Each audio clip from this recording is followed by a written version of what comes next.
주여 은총을 더하여 주소서. 살아의 역사하신 예수님의 이름으로 감사하며 기도합니다. 아멘. 할렐루야. 오늘 이 시간 하나님의 거룩한 존재에 나오심을 환영하고 축복합니다. 우리 옆에 계신 분들에게 인사하면서 나아가도록 하겠습니다. 참 잘오셨습니다. 사랑합니다. 축복합니다. 네, 오랜만에 뵙게 되어서 또 감사하고 또 오늘 이렇게 은혜의 자리에 우리가 사모하는 마음으로 나올 수 있도록 주님께서 인도해 주셔서 더 감사한 마음이 듭니다. 오늘 우리에게 주어진 이 말씀을 통해서 우리에게 은혜를 더하시고 여러분들에게 삶의 용기와 희망과 또 쓰임을 더하시는 하나님의 놀라운 축복에 함께하기를 주의 이름으로 축복합니다. 자, 우리 빌런이라는 영어 단어가 있습니다. 악당이라는 뜻이거든요. 이 악당들을 고발하는 TV 프로그램들이 있습니다.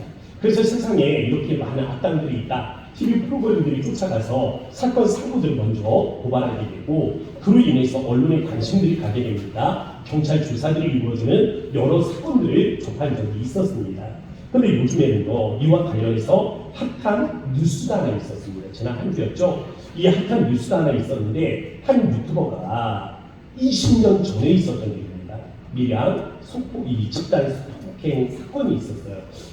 이 가해자들이 44명인 것으로 기억하고 있는데 이 44명이 여중생을 밀양으로 유인해서 그곳에서 1년 동안 이 장기간에 걸쳐서 성폭행을 일삼았던 사건입니다.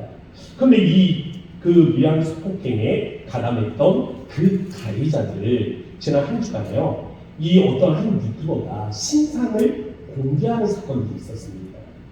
비록 끔찍한 이 사건의 가해자지만 국가가 아닌 개인 유튜버가 그 신상들을 까발리게 되면서 이로 인해서 2차, 3차 피해들이 양산되어지는 모습들을 볼 수가 있었습니다. 무엇보다 오래된 상처잖아요. 상처는 사람들이 기본적으로 감추고 싶지 않습니까? 감추고 덮고 그 사람들의 관심에서 멀어지고 내가 더 이상 사람들의 그 눈초리에서 벗어났으면 좋겠다라고 생각을 하는데 이 무엇보다 오래된 상처를 지우고 싶었던 이 피해자가 또 다른 관심의 주목에 서게 되고 또 비록 가해자라고 하지만 그들의 가족이 또 이 여론의 물매를 맞으면서 그렇게 이 고통을 겪게 되어지는 그 사건을 접하게 되었습니다. 친인척 관계에 있었던 분은 수십 년을 이렇게 운영해 오던 사업체를 접어야 하는 그러한 이 일들이 있더라고요. 요즘 사건들을 보면 묻지마 살인 사건이라든지 아니면 이 헬스 트레이너가 주차장에서 어떤 여인을 무차별적으로 폭행을 했다라든지 여러 가지 사건들이 일어나는데 저는 이 사건들을 접하면서 이 시대가 가지고 있는 분노고 그 마음에 상처가 무엇인가를 주목하여 볼 수밖에 없었습니다. 저는 생각을 합니다. 여기에 있는 저를 포함해서 모든 사람들이 누구나 상처 하나는 가지고 있잖아요. 마음에 아픔들 가지고 있지 않습니까? 지워지지 않는 그 아픔들, 이 누구나 하나쯤 가지고 있는 그 상처에 대해서 우리가 어떻게 그것을 풀어내야 하는지 오늘 말씀을 통해서 함께 그 길을 찾을 수 있는 은혜가 있기를 바랍니다. 그래서 첫 번째 저는 말씀의 제목을 누구나 상처는 가지고 있다라는 제목으로 말씀을 나누려고 합니다. 생각해보면 모든 사람들은 상처와 분노를 마음에 품고 삽니다. 그래서 대부분의 사람들은 일반적으로 참잖아요. 견디잖아요. 그러면서 마음을 짓누르지 않습니까? 우리가 우리의 마음을 짓누르면서 억압하죠. 그러면서 우리의 마음이 눌려있는 건 아니겠습니까? 이 눌려있던 마음들이 그래서 늘 짓눌려있던 이 마음들이 그러다가 자기 스스로 혹은 외부의 어떤 힘에 의해서 이 갑자기 폭발하는 사건들을 맞이하게 됩니다. 응축되어 있던 마음이라 갑자기 폭발하게 되면 그것들이 사건을 만들어내게 되는 것이죠. 어느 해가 택시에 탑승했던 젊은 남녀들이 있었습니다. 아마 연애라는 20대 이 초반에 이 젊은 남녀였던 것 같아요. 이 남자와 여자가 만나니까 얼마나 즐겁겠습니까? 그러니까 회식하고 희낙낙 까르르 얼마나 재밌겠어요. 그런데 대화를 나누다가 그만 방귀를 폈거든요. 이 젊은 사람들이 안 그래도 별거 아닌 걸로 까르르 웃을 수밖에 없는 연애 시절인데 이 방구를 끼니까 그거 가지고 또 얼마나 웃겼겠어요. 그러니까 너지너지 하면서 서로 막 까르르 웃는데 이 젊은이들이 간과하는 게 있습니다. 둘만의 공간이 아니었다는 거예요. 운전을 하는 기사분이 계셨던 겁니다.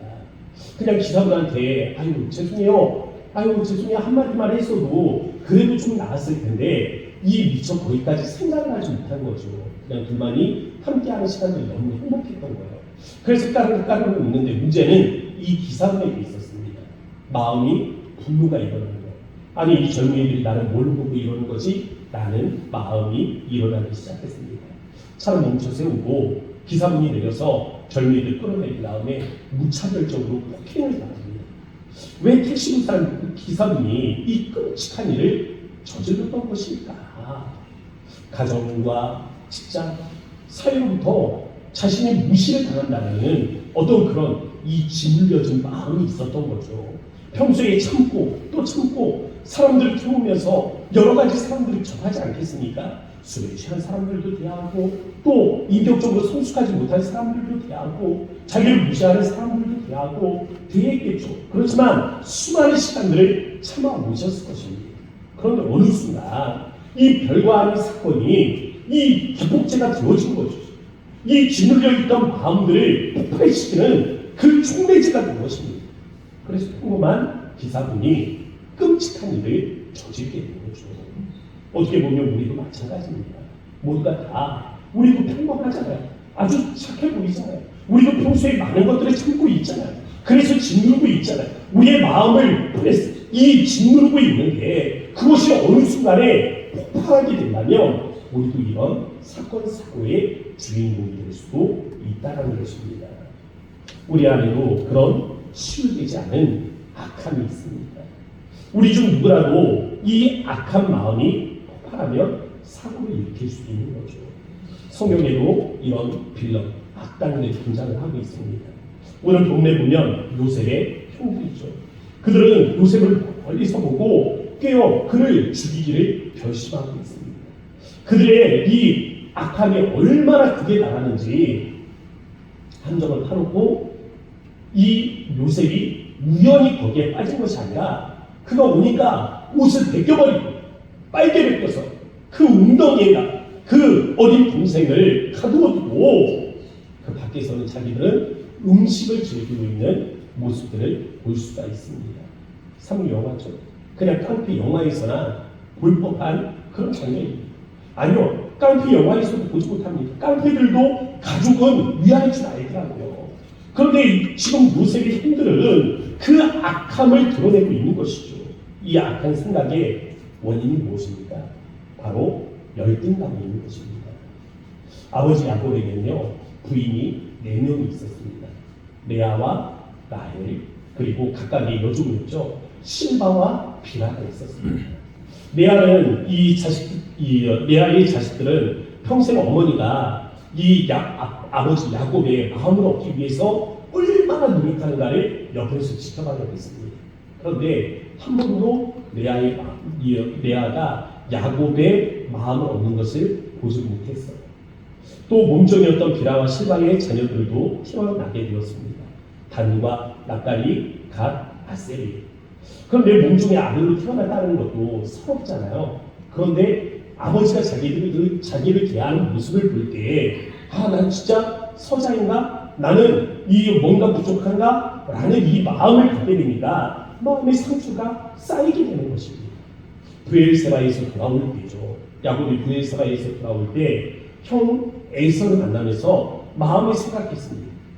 형 에서가 아직도 화가 나 있다면 우리 가족은 전멸이다. 그냥 몰살을 당할 수도 있다. 어떻게 할까?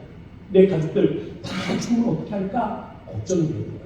그래서 우리 이 야곱은 꾀를 이어지게 됩니다. 그러면서 가족들을 3그룹으로 나누는 거죠. 하나, 둘, 셋. 이 3그룹으로 나누면서 제일 앞에는 비라와 실바 그리고 그의 4아들을 세웁니다. 그리고 두 번째에는 레아와 그의 6 아들을 세웁니다. 그리고 맨 마지막에는 라헬과 요셉을 세웁니다.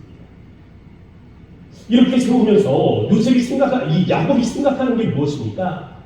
혹시라도 에서가 우리 가족들 중에 처음에 이 가족들이 이 비라와 시바의 가족, 이 비라와 시바 그리고 그 아들들이 죽는 동안 두 번째는 피난을 갈 수 있겠지. 아니 두 번째가 피난을 가지 못해서 설령 에서의 형의 손에 죽게 되더라도 마지막에 라헬과 요셉은 어떻게 구해낼 수 있겠지, 이 마음으로 그를 아는 거예요. 그런데 야곱만 이것을 알겠습니까? 야곱만 알았을까요? 맨 앞에 앞서가는 비라와 시바 그리고 그의 네 아들들이 엄마 요셉은 어디 있어? 라고 물을 때, 야 얘야 네 아버지가 우리를 먼저 사진 보내고 요셉은 저 뒤에다 살리라고 그렇게 뒤에다 감춰놓았다. 그 이야기를 들을 때 이 당과 나탈리, 갓과 아셀 마음이 어떠했겠습니까? 그런데 결정적으로 요셉에게 채색 옷을 지어입히죠. 이 채색 옷은요, 이 고대 사회에서 후계자라는 의미를 가지고 있습니다. 이런 가족들 속에서 형제들에게 열등감을 폭발시킨 사건이 하나가 있습니다. 바로 요셉의 꿈이에요. 요셉의 꿈, 그리고 이야기해요. 형님들의 별단이 내게 절하더이다. 이 해와 달과 11별이 내게 오더니 내게 절하더이다. 라고 고백하는 겁니다. 창세기 37장 4절 말씀을 보세요. 그의 형들이 아버지가 형들보다 그를 더 사랑함을 보고 그를 미워하여. 요셉의 형들은요 원래부터 요셉을 미워했습니다. 왜? 이런 차별을 받는데 어떻게 미워하지 않을 수가 있겠어요? 아버지께서 이렇게 차별을 하는데 어떻게 요셉을 그냥 평범하게 대할 수 있겠습니까? 그래서 미워했어요. 미워했는데 37장 5절 보세요. 요셉이 꿈을 꾸고 자기 형들에게 말하며 그들이 그를 더욱 미워하였다. 더 미워하게 되는 거예요. 끔찍이 미워지게 되는 겁니다. 그냥 그 안에 있던 분노와 상처를 폭발하게 되는 촉매제가 되는 것이죠. 안 그래도 미웠는데 이제는 그 꿈에 대한 이야기를 하는 것을 보니까 더 미워지게 되는 것이죠. 그러면서 37장 8절 우리 한번 읽어보도록 하겠습니다. 다 함께 읽습니다. 시작. 그의 형들이 그에게 이르되 내가 참으로 우리의 왕이 되겠느냐, 참으로 우리를 다스리게 되겠느냐 하고 그의 꿈과 그의 말로 말미암아 그를 더욱 미워하더니. 아멘. 형제들 말이 무엇입니까? 지금 네가 참으로 우리에게 왕인 줄 아냐? 네가 우리의 주인인 줄 아냐? 네 어머니가 우리 어머니의 주인이었다고 너도 우리의 주인이라고 생각하냐? 그래서 우리 앞에서 왕노릇을 하려고 하는 것이냐? 라고 말하는 겁니다. 형들은 지금 요셉에게 주인 행세를 할 것이냐고 묻고 있는 거잖아요. 그렇게 느끼고 있는 거잖아요. 한번 생각해 보세요.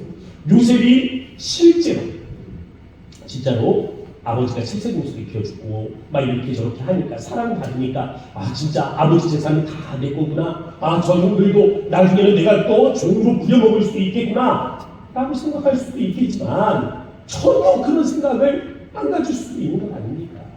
성경은 몰라요. 답해주지 않습니다.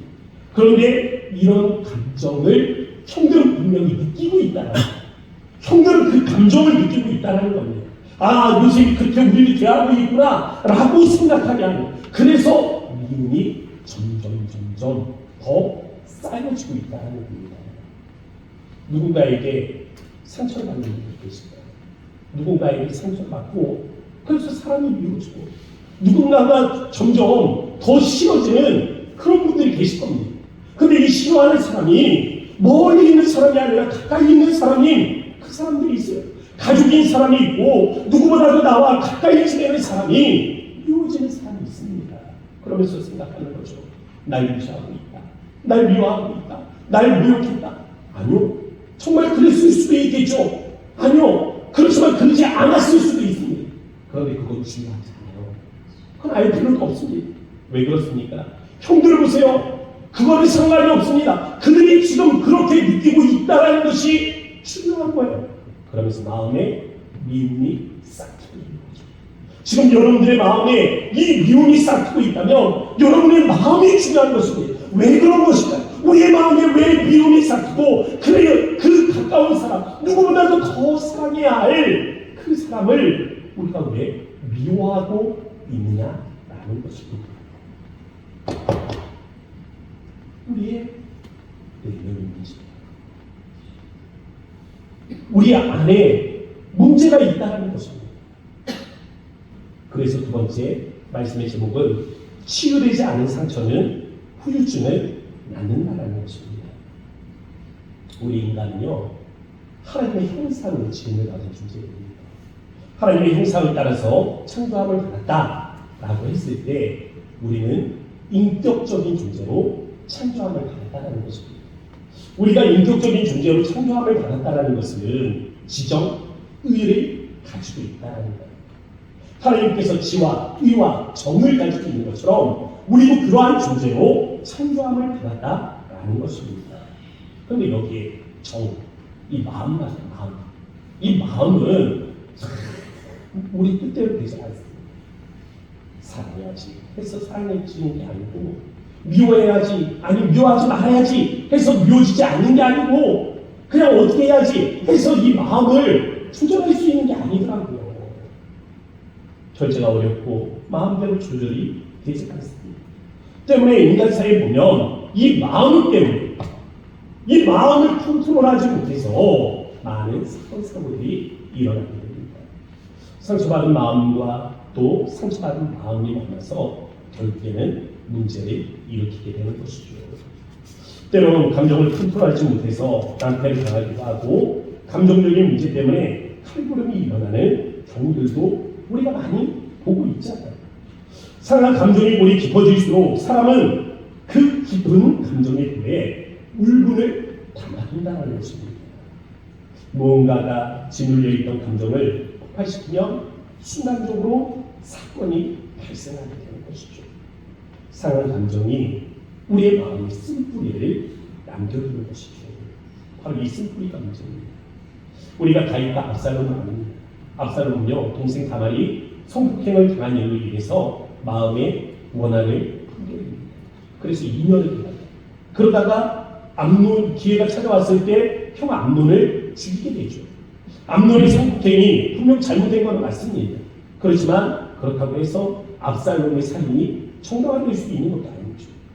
이 끔찍한 일이 일어난 이유가 무엇입니까? 상처받은 마음이 치유함을 얻지 못했기 때문에 그렇습니다. 그냥 덮어둔 거죠. 그냥 그렇게 사라졌다라고 생각을 하는 거죠.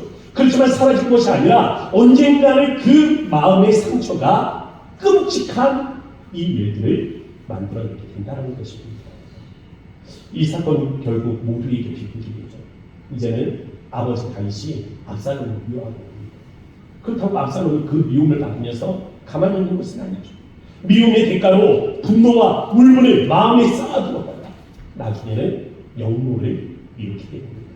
결국 다윗의 가족 모두에게 이것은 비극이 됐어요.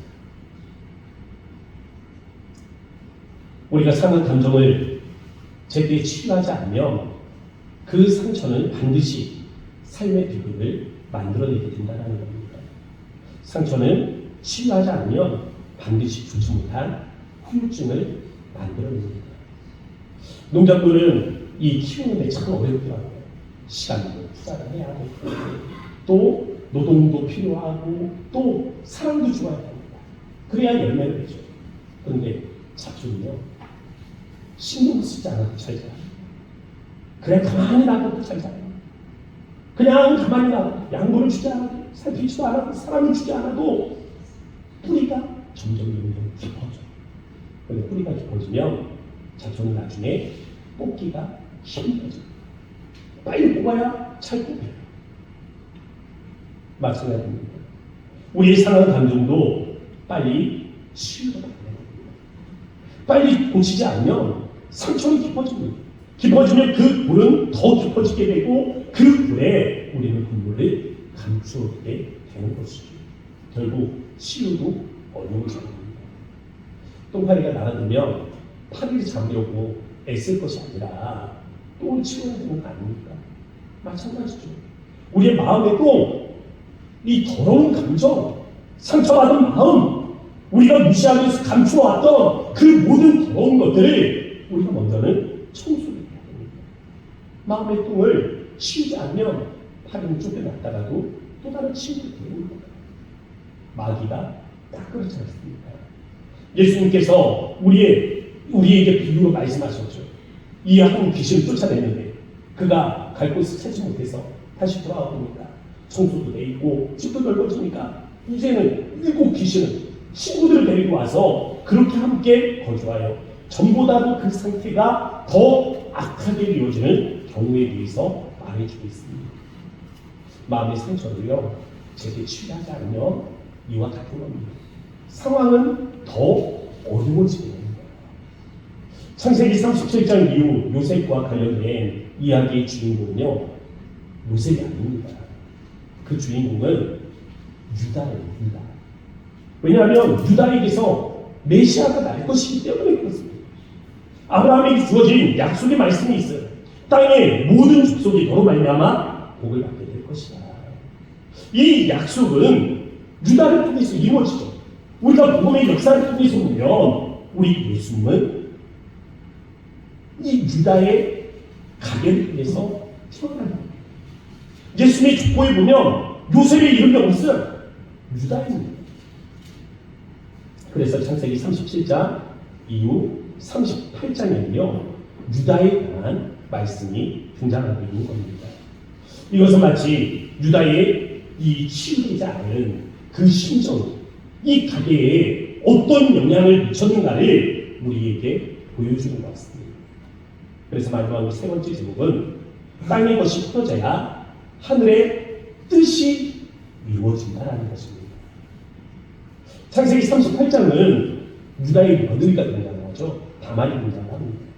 요즘 시대 우리 이 삼류 엽기 소설에서도 찾아보게 되면 아주 엽기적인 내용이 바로 여기에 들어있습니다. 시아버지와 며느리 사이에서 예수님의 조상이 태어난다는 것입니다. 38장의 시작은 그 후에 라는 말씀으로 시작해요. 그 후에 라는 이 사건이 무엇을 가리키고 있습니까? 요셉의 이야기죠. 요셉을 함정에 가두고 그를 이 미디안 사람들에게 팔아버리고 결국에는 애굽의 노예로 건너가게 하는 그 후에, 그 사건 후에 라는 것입니다. 그 사건 이후에 유다는 결혼을 하고 아들 셋을 낳습니다. 엘과 오난, 셀라예요. 근데 이 엘이 결혼을 합니다. 다말과 결혼을 해요. 근데 이 다말과 결혼을 해서 아들을 낳지 못하고 죽게 됩니다. 그러면 이 다말은 지금 이 기억이 없잖아요. 그러니까 이 다말을 동생이 책임지게 되어 있습니다. 동생 오난이 들어가서 형수와 관계를 맺습니다. 그런데 형수를 책임지고 싶지가 않은 거예요. 그래서 땅에다가 설정을 합니다. 그러니까 하나님께서 그것을 악으로 보시고 이 오난이 죽게 하시는 거죠. 그런데 유다가 생각합니다. 뭐라고 생각합니까?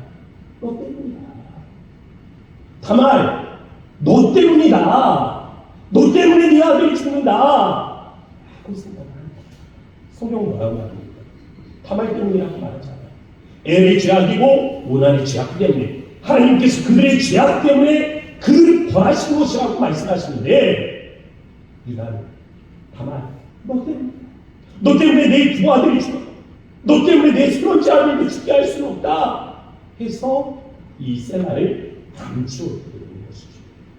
장성을 했지만 그를 다말에게 주지 않습니다. 허락하지 않아요. 그러니까 다말이 곰곰이 생각하다 일어나가는 나는 갈 곳도 없다 생각을 하니까 극단적인 생각을 품게 되는 거예요.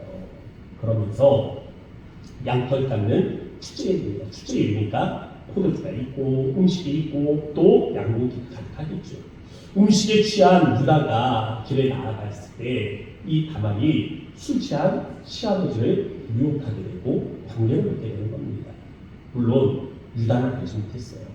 나중에 값을 치르기로 하고 새끼 염소를 줄 테니까 내가 너에게 무엇을 감으로 맡기면 되겠느냐 하니까 다말이 도장과 끈과 그리고 유다의 지팡이를 유혹합니다.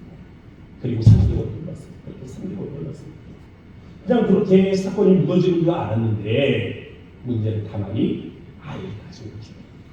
임신을 했다라는 소식이 들려지게 된 겁니다. 이 유다가 분노를 했어요. 아니 내 아들 둘을 잡아먹더니 아니 지금 뭐 하고 있는 거야? 아니 그렇게 수절하고 있으라고 했더니 음행을 저질러? 그렇게 분노하면서 다말이 데려다가 아니라 화를 불에 태워 죽이려고 합니다. 진짜 불에 태워 죽이려고 했어요. 그렇게 데려와서 다말에게 그 죄를 묻을 때에 다말이 이것 좀 한번 보세요. 이 사람이 저와 함께 잠자리를 가졌던 사람입니다 하면서 내보인 것이 이 유다의 물품이었습니다. 그런데 그때 유다가 깨닫죠. 그러면서 하는 말이 있습니다. 그는 나보다 못되다. 다말이 오히려 나보다 낫다 라고 말하는 겁니다. 왜 이와 같은 고백을 하는 것입니까?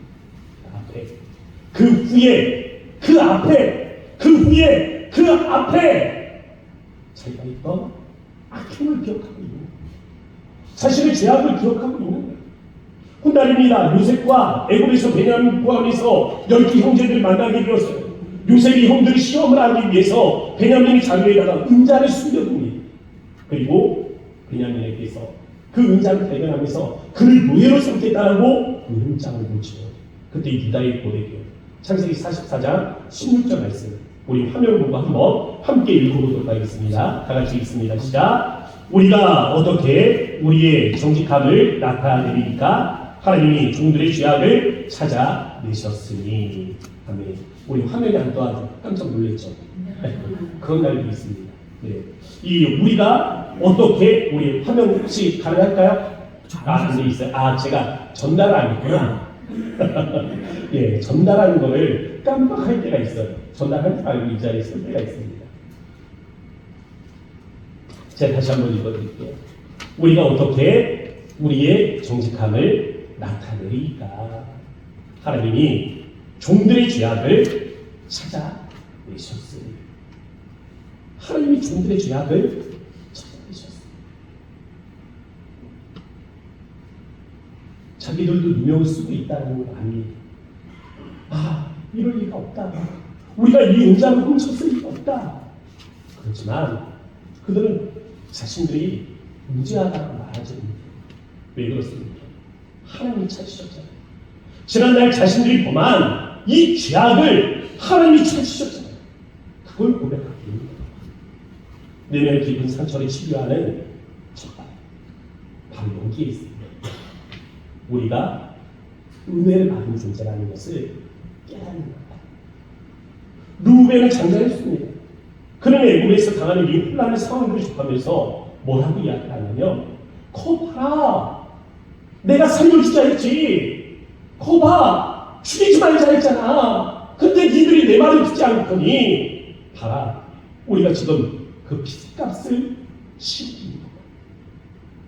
루벤의 말이 무지가 뭐야? 나는 무지하다. 니들 때문에 내가 지금 고난을 당하고 있는 거 아니냐? 니 책임 아니냐? 너 아니냐? 너 아니냐? 내가 죽이지 말자 했더니 너 아니냐? 너 아니냐? 지금 책임을 묻고 있는 거죠. 근데 유다의 모습을 보세요. 이 유다는 44장 33절 말씀을 보면 이런 말씀이 있습니다. 이제 주의 종으로 그의 아이를 대신하여 머물러 있어 내 주의 종이 되게 하시고 그 아이는 그의 형제들과 함께 올려 보내소서. 유다는요, 하나님 앞에 자신의 죄악을 발견한 겁니다. 그러면서 자신이 베냐민을 대신해서 종이 되겠다 결심하죠. 은혜를 아니까, 내가 용서함을 받았다라는 은혜를 아니까, 자기 죄악이 무엇인지를 아니까 자기 희생, 자존심이 강해지는 겁니다. 은혜 경험해야 우리의 인격의 변화가 찾아올 수 있습니다. 주는 나의 피난처라는 책을 쓴 코르테붐 여사님이 계세요. 2차 세계대전 당시에 이 유대인들을 숨겨줬다라는 이유로 수용소에 끌려가서 그렇게 모호진 고초들을 겪게 되는데요. 전쟁이 끝났습니다. 그리고 전쟁 이후에는 이 코르테붐 여사님이 화해의 전도사로 활동을 합니다. 그래서 이 유럽 사회를 또 이 순회 쪽으로 돌아다니면서 간증 집회를 갖는 거예요. 그럼에도 불구하고 이 어려움과 이 아픔의 상처들을 우리가 가지고 있음에도 불구하고 우리가 용서합시다. 우리가 이해합시다. 우리가 저를 부어줍시다 하면서 이 화해 전도사로 강진 집회를 돌아다니고 있었습니다. 그러던 중에 독일 뮌헨의 한 교회예요. 그 교회에서 집회를 하고 있는데 어떤 사람이 저기서 점점 다가옵니다. 자기를 향해서 다가옵니다. 그런데 순간 몸이 얼어붙은 거예요. 왜냐하면 수용소에 있을 때 자기를 고문하던 이 간수였습니다. 게다가 그에게 언니를 얘기했어요. 언니가 고문을 받다가, 시언니가 고문을 받다가 수용소에서 죽은 거예요. 그 사람이 죽인 거예요. 그 사람이 점점 자기에게 다가오는데 몸이 얼어서 움직일 수가 없는 거죠. 코르테문 여사가 당시의 상황을 이렇게 묘사합니다. 나는 그동안 용서를 역설했지만 그 간수가 내 앞에 서서 악수를 청하는 순간 난 그의 손을 잡을 수가 없었다. 웃을 수도 없었다. 내 안에서 복수심과 분노가 들끓었다. 그러나 이내 이것이 죄라는 것을 생각했다. 예수님께서 이 사람을 위해 죽으셨다면 용서는 나의 의무였다. 나는 순간 기대했다. 하나님, 용서할 줄 모르는 나를 용서해 주시고 이 사람을 용서할 수 있게 해 주옵소서. 순간 나에게 기적이 일어났다. 내 마음 내면에서 그를 용서하는 마음, 사랑하는 마음이 솟아나는 것을 느꼈다. 나는 그의 손을 쥐고 말했다. 내가 당신을 용서합니다. 우리가요, 누군가를 이해하고 누군가를 용서하는 것은 기적입니다. 특별한 사건을 가지고 있다. 특별한 이슈를 가지고 있다. 그냥 생각만 해도 오금이 저리는 그 아픈 상처를 가지고 있다면 누군가를 이해하는 것은 누군가를 용서하는 것은 더 큰 기적이 필요한 일입니다. 이 기적은 우리가 은혜를 받은 삶이라는 사실을 깨닫는 것으로부터 시작될 수 있어요. 나도 죄인이고 나도 죄의 용서함을 받았고 그래서 나도 용서함의 은혜를 받았고 이미 큰 것을 용서받았으니 그래 나도 누군가를 용서해야지 하는 이 마음에서 시작될 수 있는 거예요. 그런데 이 기적이 우리의 삶에 정말 필요합니다. 이 용서하는 기적, 누군가를 용서할 수 있는 이 기적이 우리 삶에 정말 아주 정말 필요합니다. 다만 누군가를 용서하기 위한 것이 목적이 아닙니다. 축복된 삶을 사는 비결이 바로 여기에 담겨집니다. 예수님께서 말씀하셨습니다. 무엇이든지 너희가 땅에서 들면 하늘에서도 내릴 것이고 무엇이든지 땅에서 풀면 하늘에서도 풀어진다. 땅의 문제가 풀리면 하늘의 뜻이 이루어진다는 겁니다. 요셉의 가정도 마찬가지예요. 요셉과 형제들 사이의 문제가 해결이 되니까 하나님의 뜻이 이루어지기 시작합니다. 야곱의 가족이 애굽으로 이주를 하기 시작하죠. 이것은 다만 7년의 대기근을 피하기 위한 것이 목적이 아닙니다.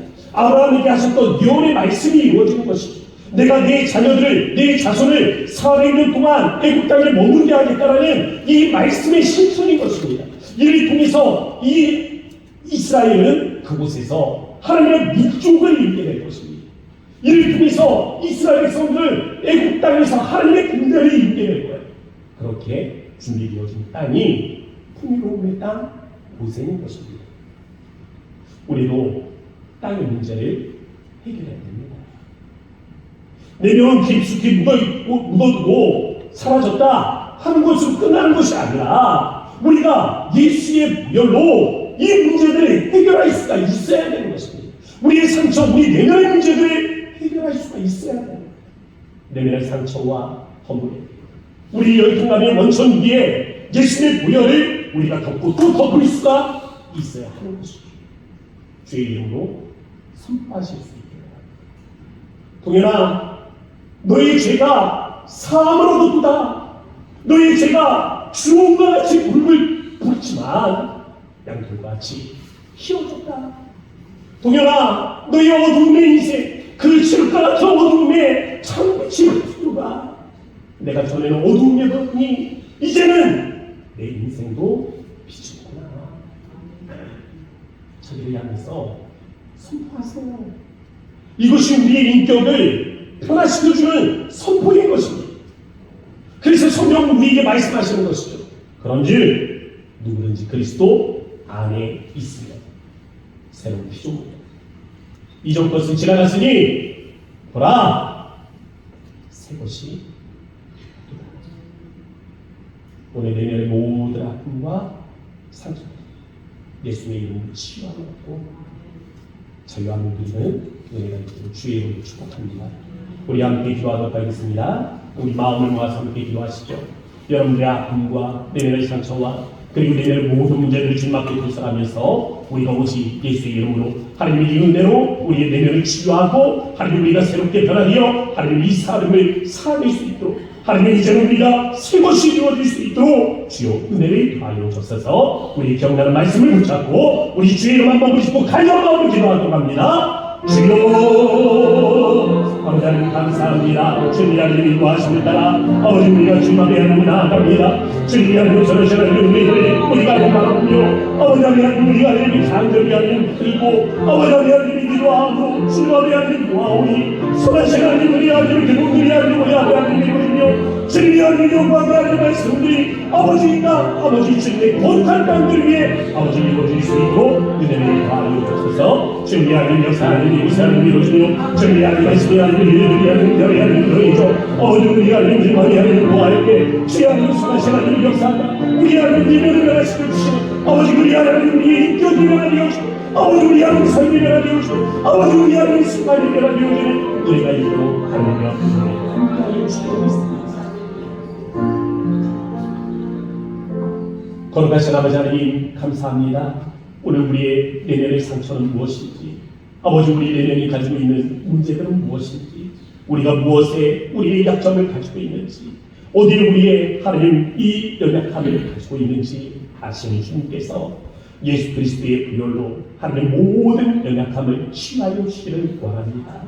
우리의 열등감에 주의 부혈이 덮어지게 하시고 우리의 이 완악함에 주의 부혈이 덮어지게 하여 주셔서 모든 악한 것이 주의 사랑으로 거듭나지는 이 시간 되게 하여 주셔서 오직 예수 그리스도의 부혈에 힘입어 나아갈 때 우리가 먼저는 은혜를 받은 존재들이라는 것을 다시 한번 마음속에 새기게 하시고 이 은혜를 경험한 존재가 하나님 새로워질 수 있습니다. 그래서 우리는 이전 것은 지나갔으니 새 것이 되었구나 라고 고백할 수 있음을 마음속에 기억하며 새 사람으로 주님 앞에 세워지고 하나님 우리가 새 사람의 삶을 이번에는 거룩한 인생들이 될 수 있도록 주님 역사하여 주셔서 내면의 모든 상처와 아픔을 치유하시는 주님께 감사 영광을 올려드리며 사랑하신 예수님의 이름으로 기도합니다. 아멘. 우리 다음 때 자리에서 일어나셔서 찬송가